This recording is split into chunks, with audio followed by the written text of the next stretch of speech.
I want to talk about something that I feel like maybe is a little controversial, maybe not, but I feel like no one really talks about it. Rich influencers are out of touch again. My name is thebertsimon, and on this channel we do philosophy through pop culture. And right now there are two influencers on my side of TikTok that are kind of going viral for overconsumption, being out of touch, and just honestly rubbing people the wrong way. Given the economy and the stress that families are feeling this Christmas season, people feel like these influencers who are millionaires are a little out of touch given the situation. The comment section has taken such a turn. Remember, we are deconstructing, which means we are taking a topic and pulling it together to see the details, to put it back together again, hopefully a little bit better. We're trying to improve, which means we're not attacking these people, but we are using public posts that they have shared with us to kind of understand why and how we got this way. I put videos out there and sometimes I just feel like I'm talking to myself. I'm like, where is my audience? I miss the days of knowing who I'm posting my content for.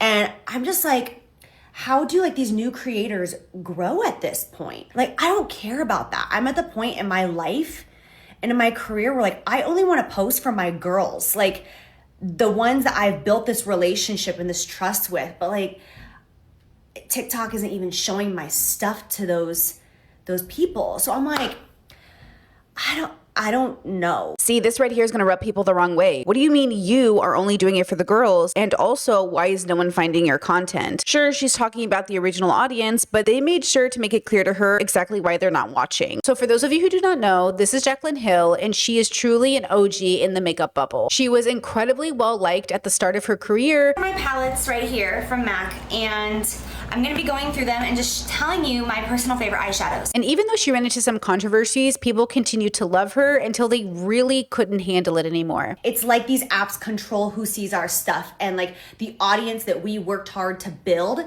isn't even ours. It's owned by these apps, and we just have to like hope and pray that after posting our content, these apps are going to choose to show our content to our audience who chose to follow us in the first place. Her main complaint, though, is that she doesn't feel connected to her audience. But I think her audience really made it clear why. These comments here say it best. You're not relatable to us.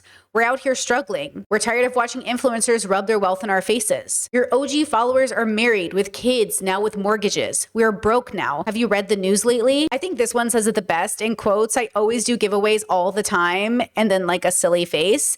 I think this is the one that's the funniest because these YouTubers are always doing ads for big companies and slash giveaways. They say this as if to say my overconsumption is valid because I give it away, but you shouldn't be overconsuming in the first place, at least not to the point where your closet looks like a department store. Long story short, I am getting rid of a ton of my clothes. I'm going to be donating so many articles of clothing today. And then when you end up giving your clothes away, it's just so you can replace them with more clothes. Shopping addiction. Yes, okay, that's fine. I don't care. We need a lot of stuff for this house. These comments here also say it best. Translation, you aren't funding my extravagant lifestyle properly anymore, and I'm mad. This is to Jaclyn Hill's complaint that she doesn't know where her girls are at because nobody's watching. Even though, just for the record, people are definitely watching. Comment says, babe, that sweatshirt is $140. That's my entire weekly grocery budget that we can afford for our entire family. This one says, personally, I feel like you guys live in a dystopia. I'm wondering how I'm going to financially recover from trying to give my kids a Christmas. Meanwhile, just for the record, Jaclyn has an elevator in her house. So,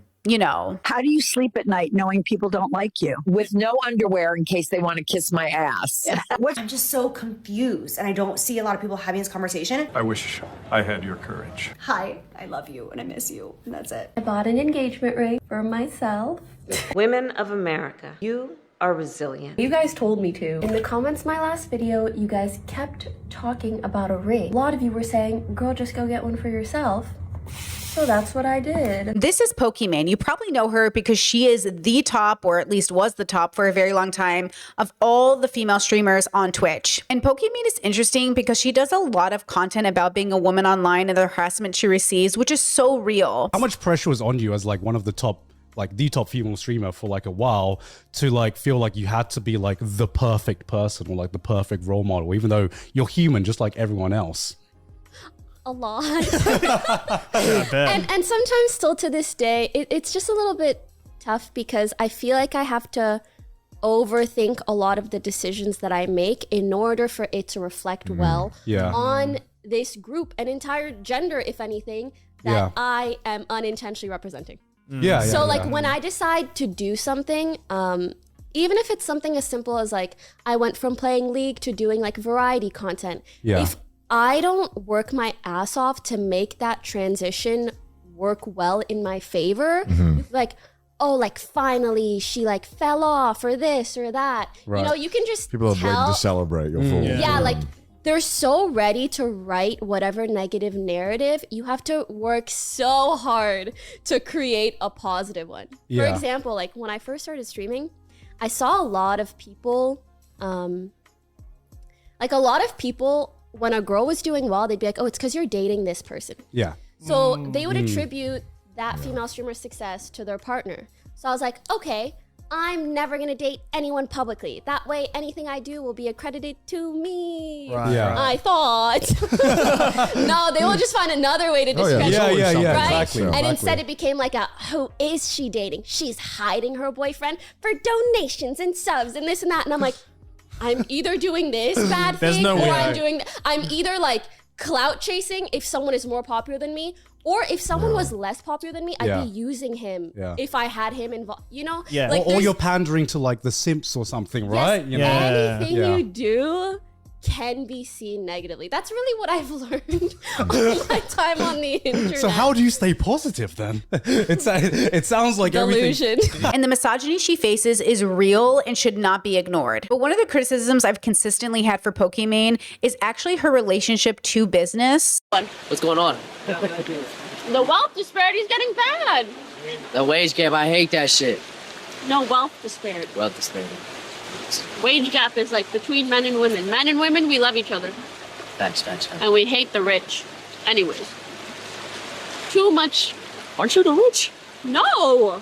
Like the ultra rich, the ultra giga rich, the unnecessarily You have to clarify. rich. They're gonna clip that and it's gonna make you look bad. Oh. You gotta say the billionaires. The billionaires. Because you are rich. The Bezos. You can't be saying that. I'm rich in friendship. Yes. I do want to point out right here, obviously, she's not as bad as these billionaires. She's not even close. And yet, I do think individually as adults in our communities, we should hold ourselves to higher standards than the worst people we know. Now, obviously, people in power have more responsibility to others because of their impact on others. And yet, we still hold responsibility individually. I'll get into it later, but I do think the way we establish ourselves and how we communicate and how we flash what we have says a lot about us. And it sets a precedent for how we connect with people. Is my friendship based off true connectivity or the fact that I buy you jewelry? Because both Pokimane and Jaclyn, at least on public posts, definitely utilize their wealth in terms of how they make connections. Did you pick the Margielas? Yeah, they're right there. Oh my God, she tricking me out. This is for so many things falling through. I'm sorry. Don't worry, Pokey. This means a lot. When I come back to Paris, it's gonna be quadruple banger. I hope you got that blue dress. I did. You looked amazing in it. Thank you, I did. Does he mean that? I mean that from the bottom of my heart. For 5,125. The look on his face. Nah, Pokey, you are the one. Thank you. You're welcome. I don't find her to be a very progressively minded person. Yes, she points out that she faces misogyny and tries to stand up for women. But when it comes to capitalism or playing into capitalism, I think she's more than happy to do it. What is your current net worth? Oh, you heard me. What is your net worth? What's my net worth? Okay, well, it's funny you ask, because I remember one of my last Q&As from like years ago, I think I was Googling myself. I remember sitting at a table and checking what Google says my net worth was. And it was like 2 million USD or something. And I was like, I wish! Because my bank account was so far from that at the time. Now, well, technically it's still far. Just in the other direction. And what's worse is she tends to label it as self-love. A ring at Bulgari that I just fell in love with. It felt like way too much to get for myself, but then the more I thought about it, I was like, I hope someday I actually get engaged. The person that you are engaged to the most in your entire lifetime is your damn self. So why shouldn't I get this ring for my damn self? So this is me proposing to myself. Damn! Look, I don't want to hear from any streamer boy on the internet who hasn't gone to therapy criticize Pokimane for getting herself this ring. But I will say from a philosophically deconstructed perspective, it is Pretty unhealthy, I think, to center your universe around the concept of engagement. If you look at this comment section, there's obviously some criticism or expression of, quote, this is kind of sad. I actually think the comment that stands out to me the most is this one that says, this is what I like about women empowerment. Yes, go get your own ring. But again, I beg you to deconstruct the need for a ring. And again, this is pretty typical of people who are still deconstructing from the patriarchy. They think female empowerment or woman empowerment is leaning into capitalism, but it's not. Ultimately, until you dismantle patriarchy and capitalism, you will always be a slave to this idea that you can be bought, or that you can buy your happiness, or that if you just put a ring on it, everything will get better and start to make sense. And I always just want to encourage everybody, especially the people in my audience, to seek joy through philosophical understanding, a relationship with self and everything outside of self, instead of relying on getting rich and buying yourself $12,000 diamond rings. And yes, the ring she bought herself cost $12,000, at least according to the website. And yes, I do think you can spoil yourself and buy yourself nice things. I just don't understand how progressive or feminist it really is to engage in this form of consumption. The packaging is beautiful, the way that it contrasts. You know when jewelry is so pretty, you want to eat it? Is that just me? Like, it's so delectable. And of course, Pokimane isn't obligated to identify as a progressive, but since I am one, I have to criticize her work through that lens. And at the end of the day, her posting on social media is work. Why do I look so formal and normal? I look so normal. Do you think you're not normal? Don't forget that these people aren't just simply sharing their lives, they're working. And sometimes I do think if you're gonna spoil yourself in such a fashion, maybe keep it to yourself. I still don't understand why people feel a need to share every single thing about their life. And I say this as an autistic girly who overshares all the time. Will I be with me for the rest of my life? Well, yes, I've no choice. But yes, I'm gonna have the opportunity to gift my husband the sickest engagement ring for men that there ever was, and I cannot wait. You guys know how much I love gift giving, and just that idea makes me so happy. Okay, the first thing I just want to say, I actually really do appreciate that she is open to buying her husband or future husband an engagement ring. I think that's really progressive and very cool because we want to deconstruct gender expectations and gender roles. With that said, I actually think Pokimane, along with a lot of other women, are actually victims because Bulgari, which is the company she bought her ring from, is actually a company that targets women. And they'll say this is for a ton of reasons, right? Through creators, the originators, the leaders, the artists, but ultimately it's a really good campaign to convince high earners, who are women, to buy their line of jewelry. Precious, mesmerizing gaze. Bulgari masterpiece, created to empower extraordinary women. Overconsumption, romanticizing capitalism. This isn't just a personal choice. This is a systematic issue. Usually, culturally, in America, we're sort of brought up with a dream of being someone who was nothing into someone who was something. And usually that's about capital. That's when it came with the charging box too.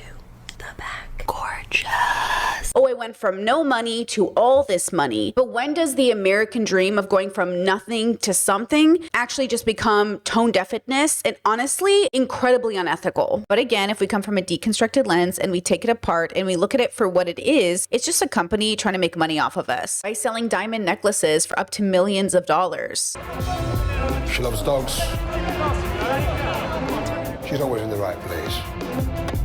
She has our whole house just for her clothes. She just has too much style. She's too funny. She just has too much everything. Too much.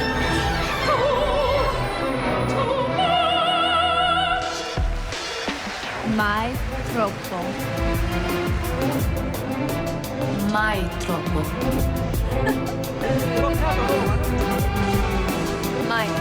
Here's everything I got my brother for his wedding. I cannot believe my childhood bully, brother, is getting married. Even though we fought growing up, he's always been one of my biggest supporters, and he played a pivotal part in convincing my immigrant parents to let me pursue content full-time. So, as a wedding gift, I got his fiancé a gorgeous mini Panthère de Cartier watch, and of course, I got him a matching Santos de Cartier. So to be clear, I do not care that she got her brother a watch and her sister-in-law. I think that's a really nice gesture. I do think it's it's crazy that the watch was over $8,000, or at least according to this website, I think I found the right watch. Again, this isn't my bubble, so I might be getting it wrong. And if I am, please let me know. But I think based off the research I did, this is the watch she got for her brother. Again, I understand she can afford it, but again, this is a question of ethics. Is it good for the world that we normalize spending $8,000 on a watch, even if we can afford it? Or maybe, especially since we can afford it, maybe we should do something else with that money. And again, this might be really strange for people to comprehend because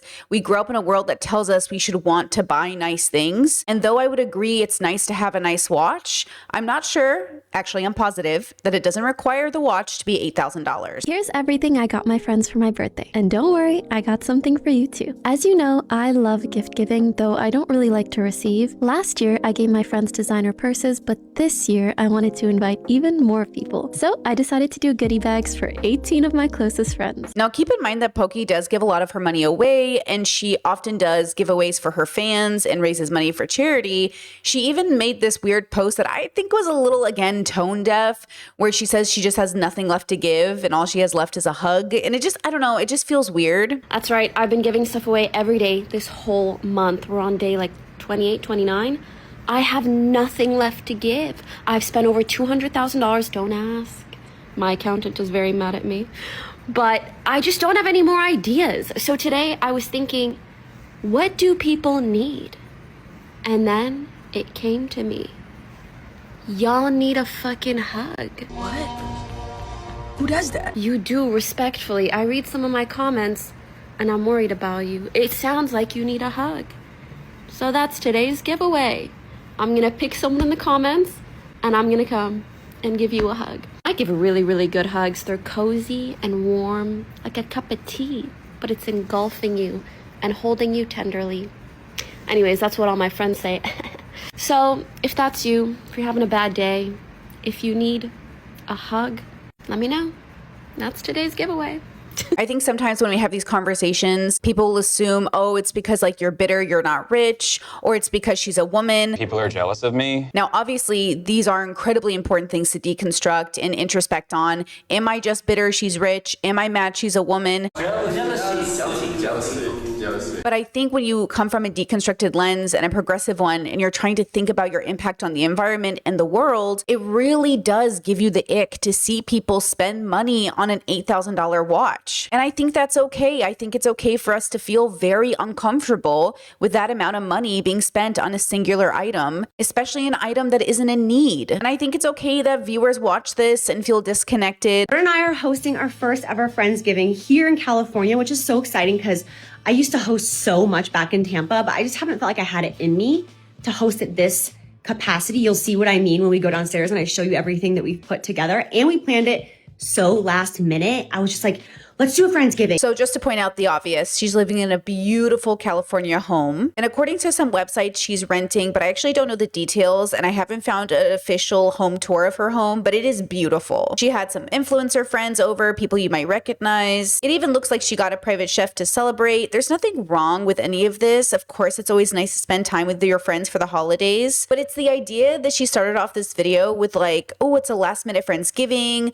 Oh my gosh, it was so messy. It was so unorganized. Like, girl. Economists say holiday spending is growing over last year, but at a slower pace. Americans face higher prices without seeing more in their paychecks. That's leading to tough decisions at the register. With Americans deep into the holiday shopping season, Amanda Maxwell says she's cutting back. Groceries are more expensive. You kind of have to cut back on things that you normally would do, like eating out. A new Politico poll finds 46% of Americans say the cost of living in the U.S. is the worst they can ever remember.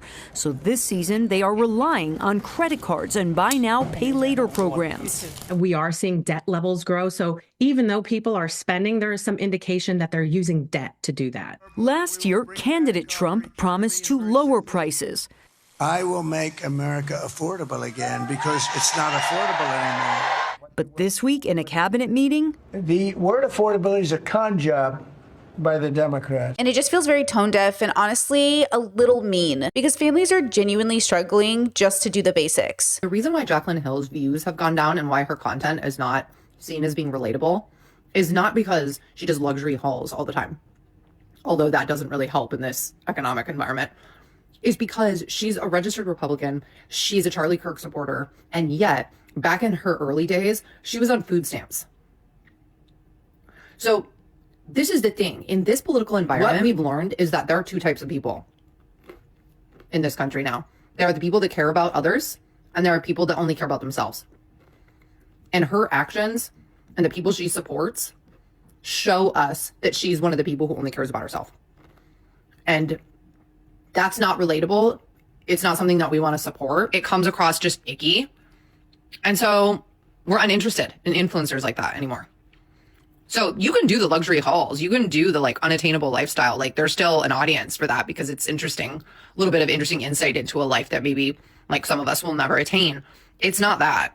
It's that you don't stand for anything. You don't fight for anyone. You don't use your platform to advocate for groups of people that are suffering because you don't care, because you're in that category of people. Clearly. Now look, this isn't a total deep dive into these girls' backgrounds, but I think it does play a role in how we understand them. Pokimane's real name is Iman. She was born in Morocco, fun fact, on May 14th, which is also my birthday, twins. You're a tourist. Her parents were academics, and they immigrated to Canada from Morocco when she was 4 years old. Guys, are we gonna get into this?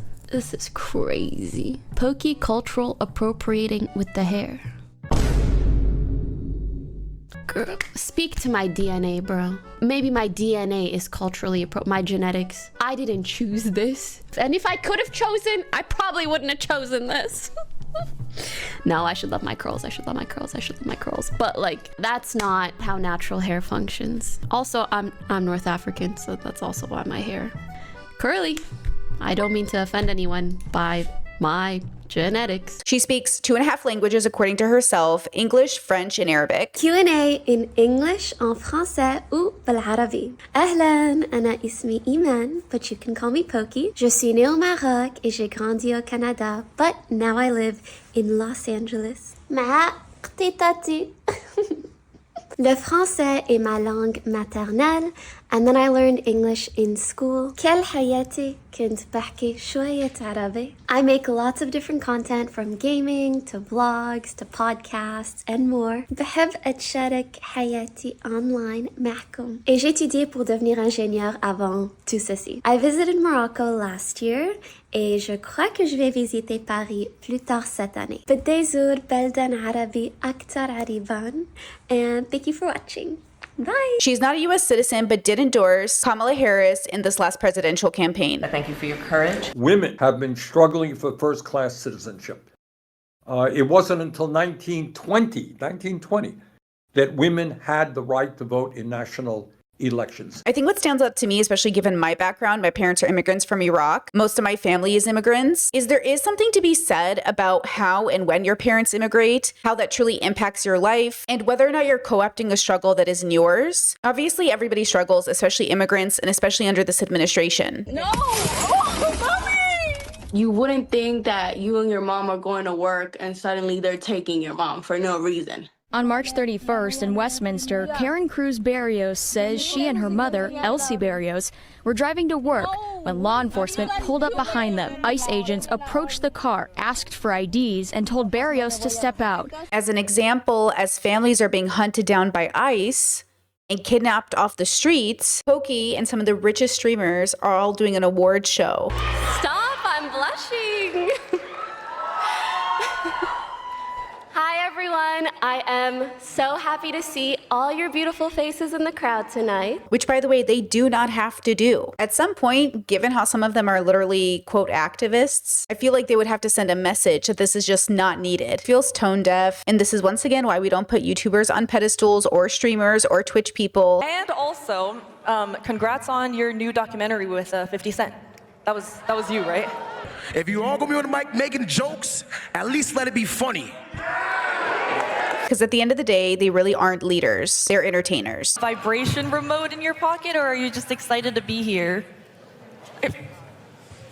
I'll put it on you later. I also think it plays a role in how we tell the story of coming from nothing into something. 3 money tips millionaires don't tell you. As someone who became one in their 20s. I know money is a taboo topic, but I wasn't born into it. I'm an immigrant, I had a ton of student loans, and I want to share some advice for the younger version of myself who had no idea what she was doing. Yes, Pokimane didn't grow up wealthy, but it doesn't sound like she grew up in poverty either. And I just know, coming from my background, sometimes the immigrant dream is to come to America and become rich. 1. Rich people don't invest their money alone. Getting a wealth manager as soon as you can is one of the smartest things you can do. Not only have they made me more money than I could have imagined without me having to lift a single finger, but every time I spiral about spending or think I'm mismanaging my financials, they show me my actual numbers, walk me through worst case scenarios, and remind me everything's gonna be okay. I'm a full-time content creator as an example, and I really do pay my bills with this job, but I'm certainly not Pokimane level, and yet there is some sort of credit you get from your family when you become rich from an immigrant background versus if you just stay middle class. So the pressure she's probably feeling, or other people are feeling,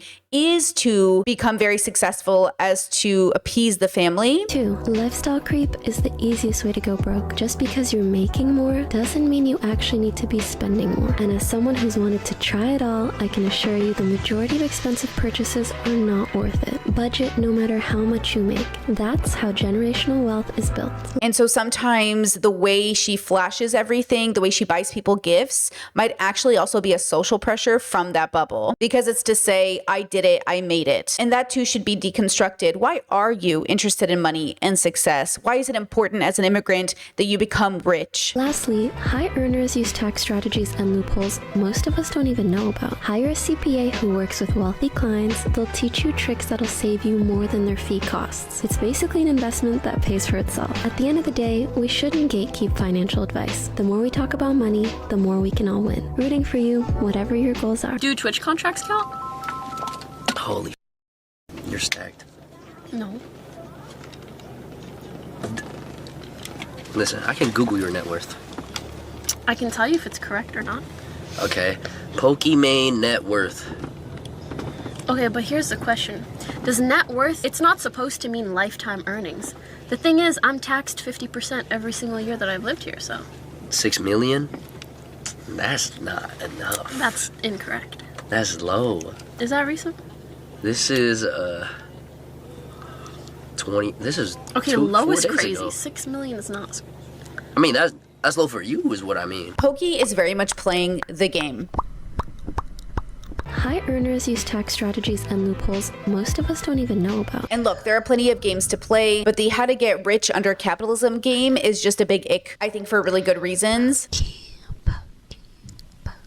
I love her comment section when it comes to this video. This person says, use tax strategies and loopholes most of us don't even know about. Like doing 31 days of giveaways under your LLC, so the amount of money spent under the LLC can be used as a loss against wages gained personally. So when she says wealthy people use loopholes to pay less, she's saying go hire someone who can help you do the same. Again, this is very capitalist of her, which is my criticism of her, versus these streamer boys on the internet who are making fun of her. They're just misogynists and capitalists. And I saw Pokimane just engaged to herself. That's awesome. That was for taxes, by the way. Pokey, I know you must have a very smart a team. And obviously, I do think her promoting wealth is sort of a net negative for the world in general. Again, it's okay to be stable. It's okay to make money. It's okay to help your family. But again, the way she has a conversation around money feels like it's playing right into the same strategy these billionaires that she says she doesn't like play into. Aren't you the rich? No! This right here, again, encompasses the disconnect. This person says, question, as someone who will never be a millionaire, if I wanted to save up for that one luxury, beautiful, unique handbag as my trophy that I made it at my own level of success, what brand would you suggest is worth the extra spend? Pokimane replies, I'd recommend a Hermes bag because of the craftsmanship and quality, or a vintage bag of any other brand. Oh my God, is it Hermes or Hermes? You know what? It doesn't matter, girl, because I'm never going to buy one of these bags. When I went on their website though, right away, the first page, $7,100, $6,400, $3,900. And look, like I said, if you want to spend the money, you can spend the money, but how you spend your money tells me where your ethics lie. How you spend your money tells me where your morals are. How you spend your money tells me more about you than you're even willing to admit. Editing Brittany here, as I was doing research for this podcast, I literally found out that Pokimane and the singer David did a collab less than 8 months ago. They did a music video, they did a live stream together. It's worth it for the VMA. It's so Yummy. yummy. Oh, that looks so good. I'm going like we must. We must. Wait, I've been dying to ask you guys, what do you know of Twitch, if anything? And no judgment here if you know nothing. Oh my god, I used to like watch. I used to watch like Minecraft streams. Again, like as much as I want to support women being successful, I just can't get behind what to me feels like money chasing, capitalist chasing, clout chasing. Like, I want to root for Pokimane. I want to root for Jaclyn Hill. I want to root for all these girlies because we love to see people come up. But also, I just think they're willing to do things that a lot of us just like cannot do because of our values. And not that Pokimane knew David was a possible killer, as he's a suspect in Celeste's death. And rest in peace to Celeste. You know, she was just a kid, right? It's more like the willingness to collab at any opportunity for the chance of success or promotion is kind of the ick. And even when she was collabing with Bernie Sanders, which was like so awkward, and I know Austin and everyone tried to do their best, but Pokimane was just like, I don't know, like almost like memeing the whole time. Like when Bernie Sanders was talking about how women are struggling, she's like, you know, just like making faces. It just feels very unserious when it is so much more serious. But then what do we expect when President Trump is President Trump? Like, he is just a big baby, and Elon Musk and all of these men in power are just throwing tantrums left and right. So I don't know why we would hold streamers to a higher standard. But then, you know, it begs the question, are adults, no matter their position in life, held to a specific standard in terms of ethics in general? And Pokimane is definitely somebody who is in a position of power. Jaclyn's in a position of power. They're just not in the same position of power as politicians. So obviously they shouldn't be held to that standard. And yet, like, at some point, it's like, when do you have enough money to maybe vet people more when you collab, or to not engage? I don't know. Maybe there's something to be said about that. But anyways, I found that out while I was editing the pod. So I just wanted to share that. Even though it doesn't really have a space in this podcast, I just thought it was interesting. As Kurt Cobain said, I'd rather be hated for who I am than loved for who I am not. What? It's so silly, but I like live by that quote. I think it's very powerful. So I just wanted to get on here and talk to you guys, because I have had so many people tell me to just not address anything, not talk about anything, don't talk about your feelings, don't open up about anything, just move on, be a CEO, be a boss ass bitch, let everything blow over. And I am totally not listening to any of those people. I just keep thinking, like, I built my entire career on my relationship with you guys. And that relationship is so important to me. And I said it on the phone a week and a half ago, very upset, very different tone of voice, looking very different than I do right now. I said, would you have some sort of conflict with someone that you love, with a friend, and then just let it blow over and just let them forget about it? Is that a good friend? I don't think so. I love these people. I love you guys, and I value the friendship that I have built with you. You guys have been through so much with me. Like, you've been through my anxiety, my depression. I opened up about, you know, my abusive relationship in the past. I talked to you guys about my divorce. Like, you guys have gone through so much with me, and I'm not going to all of a sudden not talk to you about something. So although there's been many people who have advised me just not to say anything and just shut my mouth and just zip it up, I just can't do that, because my relationship with you guys is more important than you honestly understand. She was the youngest of 3 children with one brother and a sister. Her father, Jim, owned a 700-acre commercial farm that raised hogs, corn, and soybeans. The farm had been in Jim's family for 4 generations. One winter morning in 1997, when Jaclyn was 6 years old, her father was driving over a bridge when a speeding semi in the opposite lane slid on ice, crossed the median, and struck his car, breaking both of Jim's legs. After a 4-year-long lawsuit against the trucking company, Jim was awarded over $4.1 million. It was after the accident he turned to Christian ministry, claiming an evangelical epiphany directed him to become a pastor. He named his new venture Eilers International Harvest Ministries, Inc. Once he became a millionaire, Pastor Jim packed up the family, moved them to Tampa Palms, Florida, and into a house he purchased sight unseen. It makes me wonder what happened here. Jaclyn does describe issues with drinking in her family and a tense relationship with her father. So even though Jaclyn is close to her family, there were also issues. Now that I'm 34 years old and have been through what I've been through with everybody, I'm like, this is a disease. Yeah. And they don't want that. These people in my life, my best friend, my dad, my ex, they did not want that for themselves. They were better than that. Yeah. And it like sunk its teeth into them. I'm assuming some of those issues also led to the fact that for a short time, she was also on food stamps. Also being so broke and being on food stamps. Broke as hell. I had no clue that you could make a dime doing social media. I genuinely started it for the love of it. I just loved beauty. I loved talking beauty. I loved recommendations. I loved teaching beauty. I just loved the community with other women. Like I worked at MAC Cosmetics at the time and I freaking loved my job. I loved it. I still have dreams that I work at MAC. Like I loved it. I love just like talking about beauty products with other people. I love it. But the way Jaclyn tells her story, the way she plays it up that she was on food stamps, also doesn't take into consideration her family having money. I was struggling in my personal life. That's when I was on food stamps and I had my EBT card that I was so embarrassed by, right? Though, of course, because there was tension in her family, maybe she never got any of that money herself. It wouldn't surprise me if her dad never shared his money or overspent it or maybe struggled because he had an addiction. We truly never know what's really happening behind closed doors. But remember that at the end of the day, these are content creators telling us a story about their life, that there are probably things about their lives we just do not know. You know, the more I learn about Jaclyn, the more I feel bad. Even though she might be a registered Republican according to the internet, even though her family is definitely conservative, I get it. My parents are immigrants from Iraq and they're MAGA. The struggle is real. I just noticed that when I learn more about Jaclyn, I see it. I see the reason she's seeking current day so much validation from her audience. Hi, so I posted a TikTok yesterday.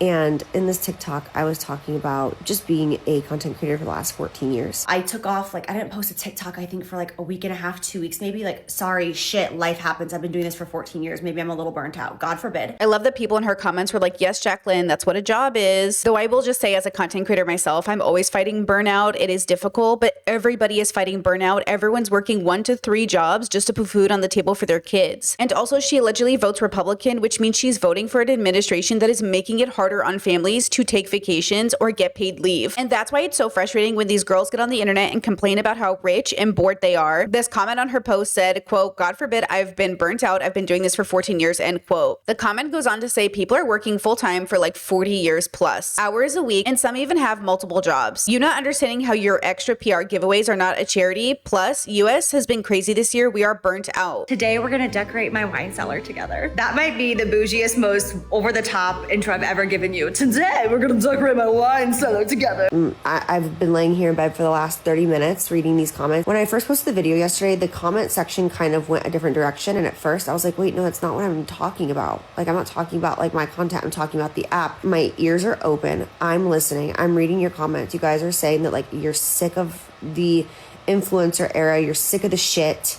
You're sick of the luxury. And so my question to you guys is like, what is it that you want to see? Like, I started this 14 years ago when I was literally on food stamps, broke as hell. The only reason I'm still here is because of you guys, because of the community. If you're not enjoying what you're seeing, I 100% want to know. I want to shift gears to hear what you guys want to see from me specifically. That's the only point in this for me. You know, like, I just want to have fun with you guys, and that's it. So similar, you and I. Are we though? Okay, I need your help. I did some online shopping, and I bought 2 designer bags, okay? But here's the problem. They are both leopard print, and I could not decide by looking at them on the internet which one I wanted, so I bought both, and you're gonna help me decide which one to keep, which one to return. I don't need more than 1 leopard bag for the fall with what I already own. It's excessive, so you're gonna help me pick only one versus her. So which one? But I do have a little wild card. I was withholding information from you. I also bought the Chloe in this color. I lost my friends, my man, just the price of fame. She doesn't understand how to actually like live and be present in her life. The reason I love philosophy, the love of wisdom, is because it teaches you. It's the thought of what is the meaning of, and it shows you how to be in the most present. Politics, overconsumption, fashion, all of these things are important in different ways, but if they are the center of your universe, there's no grounding for the most present. I just tell you guys how annoying my niece is. They're shopping on my credit card. I walked into the Nike store and I was like, oh my God, I need these shoes right now. They don't have my size. I was like, do you have them online? Completely sold out nationwide. I have my girls here in LA with me. I have a little surprise for you guys, okay? Wait. You have 1 hour. And I'm gonna buy you anything you want in this mall. Are you serious? Anything you want, 1 hour. I'm gonna start crying. Are you sure? Yes, I'm sure. Yes, I'm sure. So much, Jaclyn. Oh my God. Until I have I added 5 minutes onto the clock, but honestly, if I was doing this challenge, I would get like all pajamas. Let's get it! Honestly, if I was doing this challenge, I would get like all pajamas and soft and cozy stuff around the house, but like expensive stuff. This is the only thing that I'm buying for myself is we're all three gonna match. That is what I would definitely call a success. I'm dead. 1 hour. Look at what you did. Oh my God, like freaks walking through the mall. This is amazing. Thank you, Jaclyn. I love you. I love you. My girls. Okay, let's go home. And so I see why she is the way she is. I see why Pokimane is the way she is. I think, at least, of course, I don't know them personally, but from my observation, I can kind of see it and be deeply empathetic. And at the same time, I think we need to hold people accountable for the way that they present and exist and still be kind of compassionate through the process. I just bought my first Birkin. Let's open her up. And I need to pack her. She's my travel bag. This is not a regular size Birkin. I don't know why I'm nervous. Am I giving witchy vibes? This is she. I'm talking about her like she's my new girlfriend. She's 2006 vintage. Not girlfriend, that would be underage. It's really weird. Is that underage? I purchased 2 other Birkins before, but they were both gifts for other people. One of them was for my manager, and then the other Birkin is actually one that I gave away. We haven't received it yet because we're still contacting the giveaway winners. I saw this one and I was with 2 of my closest friends and they really liked it. It kind of made it feel okay to spend that much on myself. When you don't come from money, it's really hard to wrap your head around that. Even if you get to a point where you can technically afford it. As people, we're deeply compassionate. As public figures, we're critical because that's the position they're in. Reminder that both of these women are rich enough that we never have to see them again and they'll be fine for the rest of their life. That ultimately these people could retire themselves but choose to still keep posting. And they keep choosing to work with companies and they keep doing more ads and more deals. And at some point it's like, when is it enough? By liking this post, you could win a car. But if their sense of self is rooted in making more money and being successful and never falling off, then to some extent, they're never going to retire and disappear. And I get it as somebody who wants to be 80 years old and still working in social media because I love it here. I also know my position comes from the love of the game. Like, I just love making content. And I think these girls probably do too. I just wish that Jaclyn would say, I love making content more than, hey, where are my girls at? I do this for you. It's like, she's guilting her audience instead of just showing up and posting. And then with Pokimane, there's like a distrust I feel with her sometimes where I'm like, are you in it for the love of the game? Or is this some weird thing from your childhood that you're still trying to figure out? Like, Nice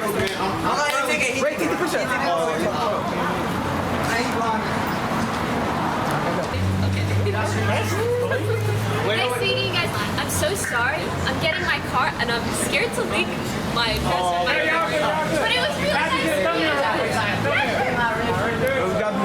even her interest in playing into these games of like finding ways to quote save money, which is just another word for finding ways to avoid paying tax. I get it. I think everyone should pay their fair share of tax. And also, I'm somebody who makes less than 6 figures having an opinion versus she's somebody who makes millions of dollars. So again, we're not even the same tax bracket. So we have different opinions because of our lived experience, but there's a lot of overlap here. Obviously, as an autistic girly too, I always relate it back to myself because that's how I problem solve. Like, how does this relate to real life, my real life? And even me, as somebody who's such a small content creator, I try my hardest because, you know, I used to make $20K a year. I used to make $15,000 a year. And now I'm making more than that. And I try not to lose touch with people who are still making $25K because I remember making $25K a year. Now imagine you're somebody who's making millions of dollars. Like, how could you even stay grounded in somebody making $22K a year? Back in my closet with another shoe project. Okay, so last time I went through my sneaker collection with you guys and I ended up getting rid of so many sneakers sneakers, and I sent so many of them to so many amazing people in my comment section, teachers, single moms. It was actually a really beautiful experience. So I'm gonna be doing the same thing today, except now I'm going through my heels. We are finally going to clean out my sneaker collection. Like, I'm done. I don't know what came over me. I just got out of the shower. My hair is still wet. I'm just gonna let it air dry because I have this need to go through these sneakers. I don't have any sneakers that have gold hardware on them. So I always feel like I have to keep this one, but yet I don't wear it. Ugh, I'm just gonna keep it. And so, you know, I heavily rely on philosophy to help ground me, the love of wisdom, the focus on what is right and wrong, ethics, morals. Like, I rely heavily on philosophy as a genre to ground me back into humility, which I know, like, humility is a process and it's a journey, and I'm not saying I'm a humble person, but I'm saying that I know that I need to earn that wisdom, right? I need to earn the humility to even think about wisdom as a part of myself, right? And what is the self really? So, you know, I look at these girls and I have like a deep empathy for their struggles and their past. And I have criticisms for the way they show up because we have to. And it also allows me to express to my audience where my values lie, because, you know, ultimately that's what is so weird about being a viewer of people. And I love YouTube. I watch so many people. Is you want to like somebody for so many reasons, but if you learn something about them, it really does give you an ick. And there's just things that I'm seeing from these women. As much as I want to see the girlies win, it just gives me the ick. So I did something bad. Whoops. I bought the Saint Laurent leather jacket. Okay, listen to me. I tried for an entire month to get the Zara dupe, but you guys sold that thing out so hard. I was even trying to get one on eBay. There is no piece of fashion I love more than a leather jacket. Oh my God. I need a minute. Okay. Oh my God, I can't wait to get this on my body. Diamond earring came off in the ocean and it's gone. And there's people that are dying. We know that friendship and family connections can be tested by wealth. Actually, Jaclyn Hill had this happen to herself. I cannot believe that I'm even recording myself right now. But this is Jaclyn's journey. I promised myself when I started this series that I would be honest with you guys and raw with you. I rarely cry anymore. It's the one thing that I'm really grateful for. I have so much good in my life. I don't feel sadness a lot, but I've just been going through it. It's been so hard recently, just losing friends. And this journey has been so lonely at times. I have such good friends. Like, the friends that I have are so amazing, and they're my family. They're like my God-given family. And I'm so blessed for that. But the friends that I've lost, it just hurts so bad. And I know that it's like, I should be grateful that I see people's true colors, but it just it sucks. Losing certain friends, it feels like a breakup. And it goes to show you that making money and having friends that only want you because you're rich is a problem. Now, of course, there's even room to joke about your friends and family using your credit card. And there is something to be said about you coming into money. And there is something to be said about you being generous with that money. But my father, an immigrant from Iraq, gave me this piece of wisdom years ago. He said, Batsy, if you ever come into money, real money, serious money, never tell a soul, not even me. He said, money ruins relationships and people really become like ugly in spirit. And it's just so hard because when I started making decent money like 10 years ago, the first thing that I started doing was giving it away to friends and family. Like, I have always said that God, the only reason that I have made so much money in my career is because God knew that I was gonna give so much of it away. And I've always been like that. It's like, if you're with me, I'm paying. I'm paying for every plane flight, I'm paying for every meal, I'm paying for every hotel room. When we go shopping, I'm buying you a designer bag. Like, I just love to give. And I worked in therapy for years on certain friendships that I felt like were very one-sided, and it's like I was giving at people's lowest points, at, you know, putting them on a six-figure salary and paying their bills and first-class flights and private jets. And then when I stopped drinking and I stopped partying with them and I got clear-minded and I started setting boundaries that I worked through for years in therapy, all of a sudden those people just are nowhere to be found. And it's like, when they were at their lowest, I was there. Now that I'm figuring my shit out, they're just gone. And it's just so hard. It's so lonely. And I know that it's a good thing, but I'm just struggling. And so I think there needs to be a level of discernment in terms of how we spoil our loved ones. That's not to say that we shouldn't be happy to help them out with medical bills or pay for college or maybe help out with things that they need. But there is something to be said about needlessly spending thousands and thousands and thousands of dollars on our friends and family on things that they just do not need and contribute to an overall net negative for the planet and your relationship. Because if our goal is to be healthy and introspective and compassionate, then I hope that that means that our friendships don't just exist because somebody has money. So I decided to do goodie bags for 18 of my closest friends. Each goodie bag includes matching Van Cleef bracelets, and I wanted each girl to feel extra special, so I got their name engraved on a Cartier ring, a mini Chanel compact, a Guerlain lipstick, and matching Everjay pajamas, which are my favorite. I put each of these in a custom box, and I even watched a tutorial on how to tie a ribbon. I feel like a personal touch, like a handwritten note or engraving a name on a gift, is what makes the receiver feel truly special. As always, I couldn't spoil my friends if it wasn't for your support, so I want to make a custom gift box for someone who leaves a comment below and tags a friend. What does this really say about humanity that we're busy buying jewelry when people can't pay their rent? And I understand that throughout history, there's always somebody who can't pay their rent. But again, that begs the question, if there are people who still can't pay their rent, then should there still be people who can buy $1 million necklaces? And Bulgari is very, very good with their campaigns. Their ads are amazing. They have high-powered celebrity women in these ads, and they are beautiful ads. Remember in Sex and the City, the movie, the first one, Samantha decides she's going to go to this auction to buy herself a ring, but Smith beats it to her as a surprise. It's like a $50,000 ring. This was the height of Samantha's success, is spending her Hollywood money, as she says, on a piece of jewelry. This is the form of liberation and feminism that was sold to us during this era. And I think it's having a resurgence now in 2025 with these streamers. I totally got bullied into buying this because what happened was my husband Jordan and I were shopping. We was kind of like window shopping, walking around. We walked into Chanel and we saw this bag and I thought it was cute. But Jordan said to me, that is one of the coolest Chanel bags I've ever seen. I said, ever? He said, if you buy that, that would be the coolest Chanel bag you own. After a statement like that, it's coming home. Oh, it's really cool. I forgot. Oh, it's sick. I forgot how sick it is. Oh. That is really, really cool. Maybe he does have a point. In the store, I thought it was cool, but I wasn't like obsessed. But now I'm like, girl. Also, not to be that totally woke friend, but I'm going to be that totally woke friend. Chanel is infamously associated with Nazis, so you might want to do your research before you give Chanel any money. And honestly, if I was still in my 20s and still aspiring to make it in capitalism, I would have dreamed of owning their jewelry the moment I got rich. But of course, now in my 30s, I no longer desire or aspire to be rich. And I think a big part of this is because this year I've gone plant-based and cruelty-free, paying attention to where my shampoos and conditioners come from. I'm trying to pay attention to where everything I wear comes from. I've also recently learned in a real way, to the point where I had a huge bubble pop about it, that every piece of clothing ever made was made by human hands, and they end up in landfills, and they end up on people's beaches, and they ruin economies, and I've just been so seriously impacted this year by the realities of overconsumption. I drank another beer. 3 beers. 4 beers. Oh no. 5 beers. Oh no. 6 beers. 7 beers.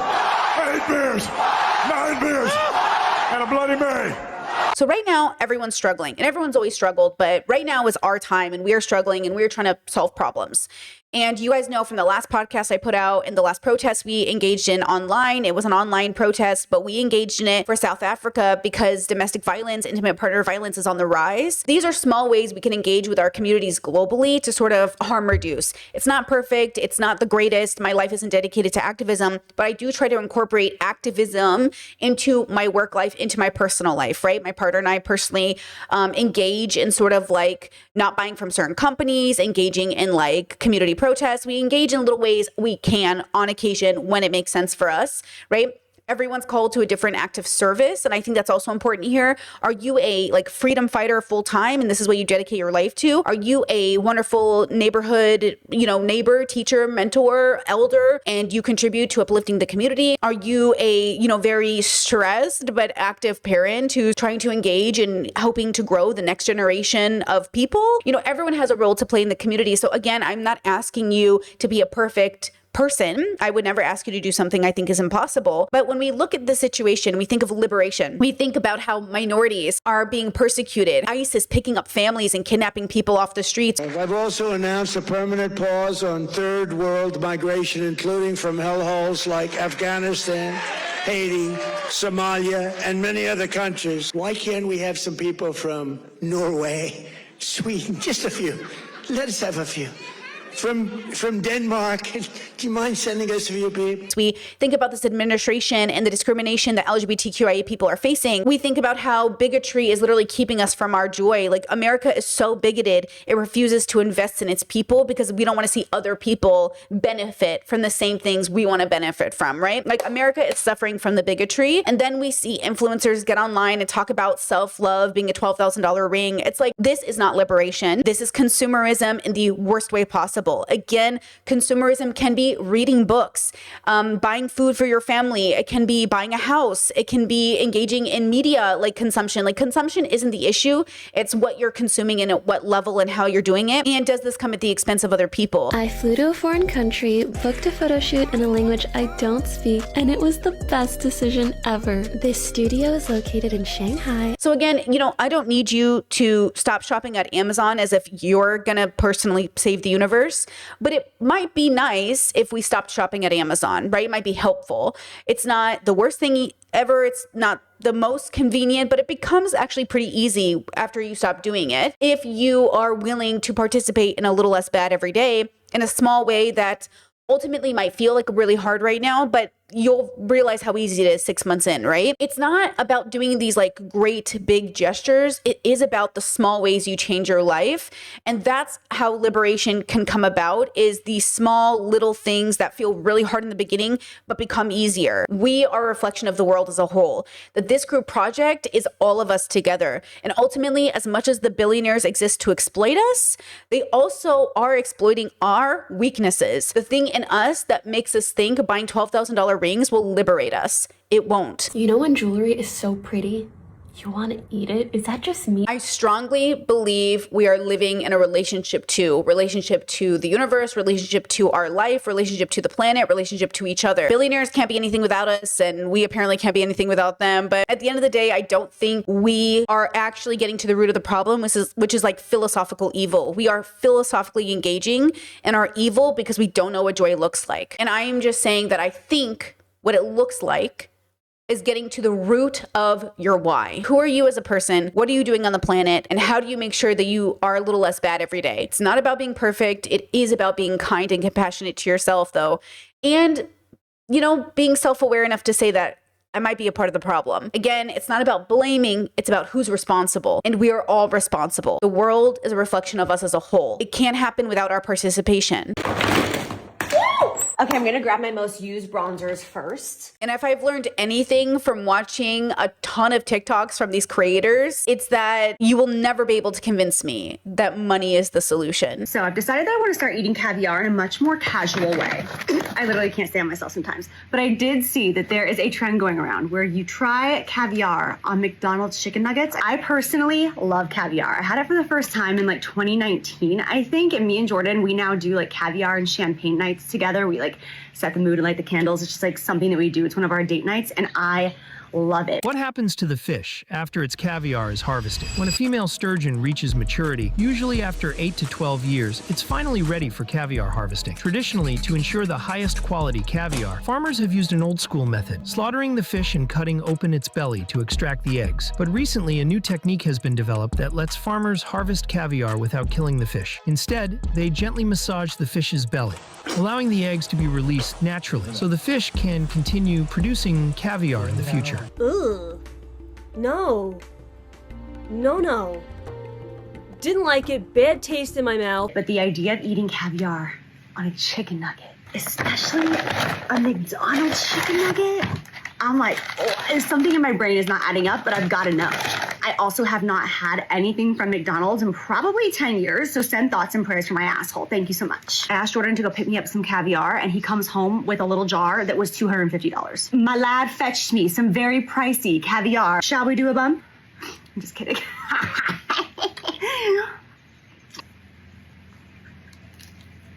This is terrible. It's offensive to caviar. You will never be able to convince me that money is the solution. But when you cannot pay for eggs, when you cannot pay for baby formula, when you cannot pay for diapers, it sure as heck feels like the only way out. And it is one of the ways out of financial stress and financial instability, but it is not the way out of philosophical evil. If money was the way out of philosophical evil, Jeff Bezos would have been a saint.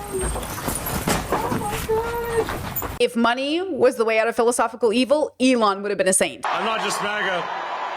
I'm dark, gothic MAGA. Billionaires aren't only selling you that the latest trend will liberate you, they're also sending you the message that money will. But for people who are so rich, they feel so trapped by the cage that they have created, a golden cage. And I'm just saying, this cannot possibly be the solution to the meaning crisis. So now you're saying, okay, Brittany, well, what is the solution to the meaning crisis? I really believe, and this is just me, and I am working on my own little philosophical framework to help people.